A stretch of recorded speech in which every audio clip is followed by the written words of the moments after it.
안녕하세요. 부천 브랜드 치과 문용거 원장입니다. 오늘 말씀드린 주제는 임플란트를 하고 나서 꼭 이제 턱이 아프신 분들이 이제 종종 있어요. 이런 분들이 꽤. 그래서 여기에 대해서 한번 이제 원인이랑 어떤 식으로 이제 대처를 하는 게 좋을지에 대해서 한번 설명을 좀 드려볼까 해요.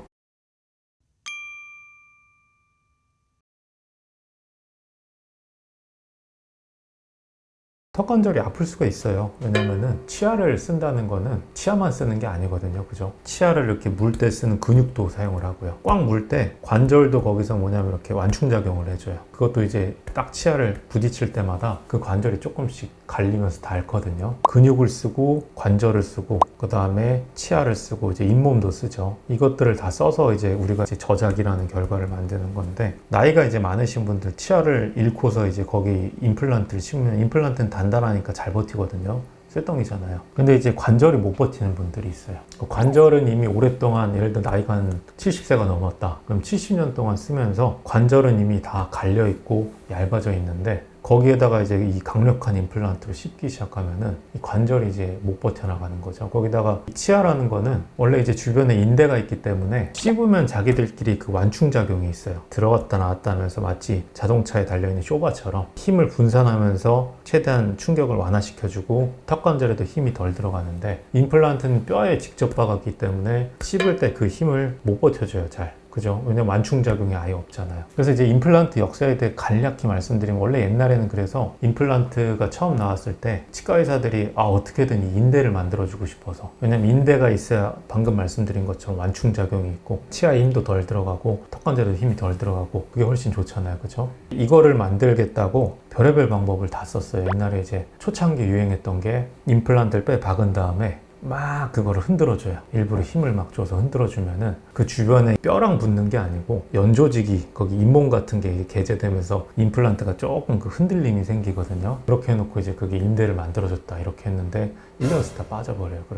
그러다 보니까 이제 그런 임플란트는 절대 이제 안 하죠. 그래서 결론 난 거는 인대는 아직 못 만든다. 뼈에 박는 게 임플란트의 그냥 스탠다드가 됐죠. 인대가 관절이 못 버텨주는 거예요. 그래서 일단 처음에 임플란트 씹었을 때 너무 이제 턱이 아프고 이런 분들은 일단은 좀 약하게 씹어야 돼. 아주 약하게. 그래서 이제 만약에 적응이 되면은 그래도 어느 정도 그 인대도 좀 단단해지면서 좀 그래도 버티는 분들이 있긴 한데, 간혹 보면은 관절 때문에 아예 못 씹는 분들이 있거든요. 센 거를. 그럼 이제 말씀을 드리는 거예요. 뭐냐면 관절이 이거는 못 버틴다. 임플란트는 단단하더라도 어쩔 수 없이 약한 거 위주로 그렇게 이제 좀 식사를 하셔야 된다. 그렇게 이제 말씀을 드리죠. 그리고 또 하나 이제 뭐냐면, 이 턱이 아픈 사례 중에 관절이 충분히 강하더라도 이런 분들이 있어요. 뭐냐면은 임플란트가 너무 높아서 관절이 못 버티는 분들이 있어요. 그런 분들은 이런 경우가 많아요. 뭐냐면 임플란트가, 대규모 임플란트가 들어갈 때 기본적으로 임시 치아를 좀 오래 써줘야 되거든요. 그 플라스틱 치아를 좀 오래 써서, 플라스틱은 이제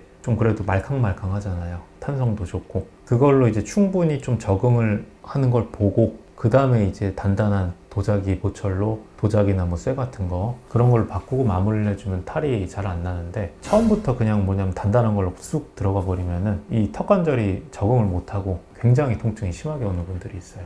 어느 정도냐면은 씹고 나서 뭐냐면 이 머리부터 해가지고 이쪽 머리가 다 아프다고 하는 분들이 가끔 있거든요. 그런 분들은 그 높이만 조정 살짝 해주면은 갑자기 거짓말처럼 확 낫는 분들이 있죠. 그래서 어쨌든 임시치아를 그래서 좀 많이 써서 충분히 턱관절의 적응 정도를 좀 충분히 확인을 해주는 게 필요합니다. 그래서 어쨌든 턱이 아프면은 임시치아를 써보거나, 아니면은 원래 선천적으로 약하다 그러면 이제 약한 거부터 쓰면서 적응하는 수밖에 없습니다. 그래서 환자분들도 하셔야 될 거는, 턱 아프다고 막 와서 화내실 게 아니고, 화내요 일단.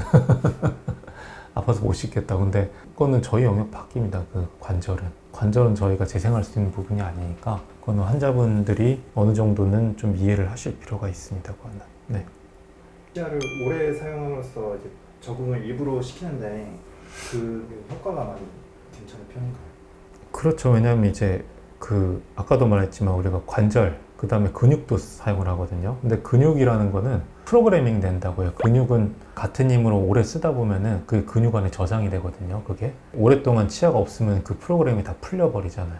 그래서 뭐냐면 이 턱 위치를 잘 못 잡아요. 그래서 관절도 그렇지만 근육도 잘 위치를 못 잡기 때문에 일단 임시치아를 오래 쓰면서 그 프로그래밍이 될 때까지는 몇 개월 써주는 게 원래 좋아요. 그게 오래 걸리고 번거롭죠.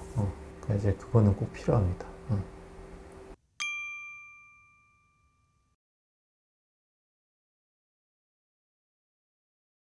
추가 치료라는 게 이제 뭐냐면 물리치료를 할 수는 있죠. 물리치료에서 이 물리치료라는 게 뭐냐면 이제 열을 전달시켜서 치유를 촉진시키는 거거든요. 관절을 더 두껍게 만들거나 재생되고 그런 건 아니에요. 근데 좀 치유를 빨리 할 수는 있고요. 그리고 이제 간혹 그런 분들 많아요. 뭐냐면 클렌칭, 자꾸 잘 때 무는 분들. 그러면 가뜩이나 옛날에는 치아가 없으니까 못 물었으니까 이 관절에 잘 때 힘이 안 갔는데 이제 물 수 있는 이 치아가 들어갔으니까 자꾸 물어요, 잘 때. 그럼 아침에 일어나면 갑자기 턱 아프고 막 이러거든요. 이갈이 방지 장치, 스플린트 이런 거 만드는 수밖에 없죠.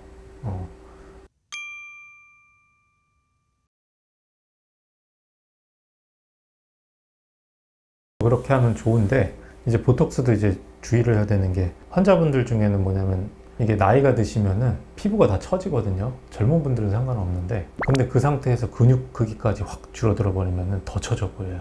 그러니까 마치 불독처럼 이렇게 뭔가 보기 싫다고 하시는 분들이 있고 그 다음에 그런 힘 좋은 분들은 근육이 좀만 빠지면은 씹는 맛 없다고 못 씹겠다고 막 그러시는 분들이 있어요. 옛날에 어떤 아주머니 기억나시는 게 근육이 너무 커가지고 보톡스 놓고 나서 자기가 뭐 한 달 동안 밥을 못 먹었다고 적응될 때까지. 왜냐면은 옛날엔 막 확 아그작 막 씹어 먹었는데 힘이 약해지니까 씹는 맛이 안 난다는 거예요. 그럼 이제 어떤 말씀을 드리냐면은 여태까지가 비정상이었던 거죠. 그러니까 그럼 치아가 못 버티니까 이게 다 망가졌잖아요. 그럼 이제부터는 거기 적응해서 해야 되는데 그래서 결국 이 치과 의사는 어떻게 보면 이 정신과를 약간 겸하는 방법밖에 없어요. 그죠? 그런 부분들을 같이 얘기를 하지 않으면은 이게 뭐 해결이 안 됩니다. 어쨌든 중요한 거는 환자분들이 받아들여야 될 거는 노화를 좀 받아들여야 돼요. 노화. 나는 늙고 있다. 나이가 먹고 있고 신체가 고장나고 있기 때문에 옛날로 돌아갈 수는 없고 의사가 다 고쳐줄 수는 없다. 그리고 추가로 여담으로 하나만 더 말씀드리자면은 그 나무를 보지 말고 이제 숲을 봐야 된다. 그잖아요. 사실 너무 중요한 거잖아요. 사실은 오늘 이제 어떤 환자분 중에 이분이 이제 되게 좀 예민했던 환자분인데 많이 좋아지셨거든요. 이분이 이제 뭐냐면 치아를 하도 이제 클렌칭 물고 갈고 이래가지고 보톡스를 주기적으로 맞는데 어쨌든 보톡스라는 건 한때잖아요. 그죠? 6개월밖에 안 거 근본적으로 해결되는 게 아니니까.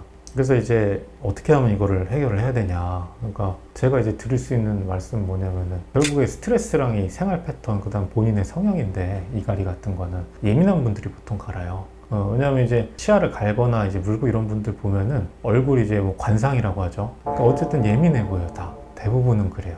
뭔가 약간 그 스트레스 받는 그 얼굴이 보이고 제가 이제 환자분들 중에서 치아 갈고 클렌징 있다고 하는 분 중에 그 얼굴 환한 분을 본 적이 한 번도 없어요. 그러니까 얼굴 환한 분들은 그 특성 자체가 없더라고요. 그러니까 그래서 이제 제가 말씀드린 게 뭐냐면은 사고, 가치가 뭐냐면 그냥 긍정적으로 보는 수밖에 없잖아요. 모든 이 상황을 딱 했을 때 제가 생각했을 때 이제 감사하는 거죠. 항상 뭔 문제가 생겨도 예를 들어 차 사고가 났다. 덜 다쳐서 다행이다. 이게 아니고 뭐 예를 들어서 막 나는 재수가 없다. 이런 분들이 있는 거고, 그죠? 아니면 똑같이 문제가 생겨도 더 큰 일을 피해갔다 이런 분들이 있고, 진짜 이 인생 못 살겠다 이런 분들이 있어요. 그러니까 그런 것만 좀 고쳐도 제가 봤을 때는 이 치아 부분도 많이 좋아져요. 잇몸도 덜 붓고, 그 다음 클렌칭도 확 줄어들고, 그러니까 마음이 편해지면 몸도 편해지더라고요. 그러니까 그런 거를 떼고 생각할 수가 없으니까 혹시라도 영상을 보신 분은 그거를 고치는 게 병원비도 아끼고 그다음 모든 부분에서 다 나아지는 게 연결이 돼 있으니까 꼭 이거를 기억을 좀 하셔야 돼요. 아셨죠?